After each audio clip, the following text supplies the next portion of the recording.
it's good if you can to find one posture that really works. And at some point, just to sit through, forget the timer, throw out the clock. When you have a whole day, just to sit as long as it takes until there's nothing, there's nowhere else to go. And then sit another 10 minutes just to make sure.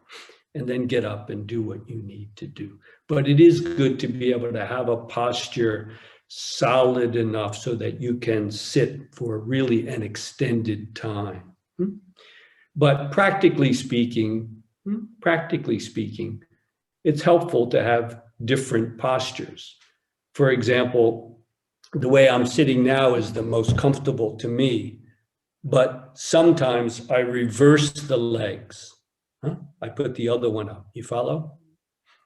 And that's not as comfortable for me, but I do that because always doing this can create too much tension in one side of the body, especially if you're sitting half lotus or quarter lotus, something like that. Naturally, the body is a little off to the side. So if you sit, for example, like this, half lotus, it's good sometimes to alternate it with the other leg so that you're not always using one side.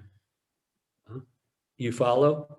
Yes. So practically speaking, that kind of balance can be helpful. Sometimes sitting in seiza, with your legs sitting on your haunches like this. This can be very good for the breath, sitting like this, perhaps with a cushion in between. This can be very helpful too. But at one point, I think you'll find it's really helpful just to sit through. And when you're ready, and you're settled in that sitting, that posture is the best for you.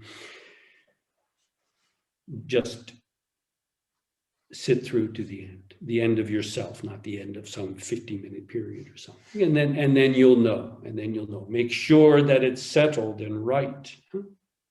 But for a day-to-day practice, when you're sitting a few hours, change it if you like. Change it.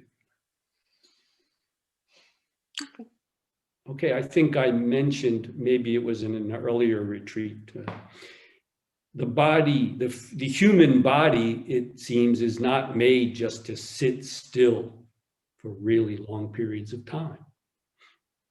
Anthropologists and other scientists have done studies and found, unlike some animals, human beings, the human body is not made just to sit still. That's why there are so many problems we have, not so much in Zazen, because we do take breaks and walk, but people who are sitting in their offices, and now almost everyone is sitting in front of their computer, online work.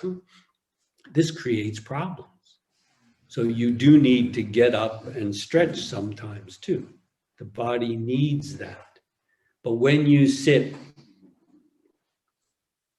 give yourself fully to it.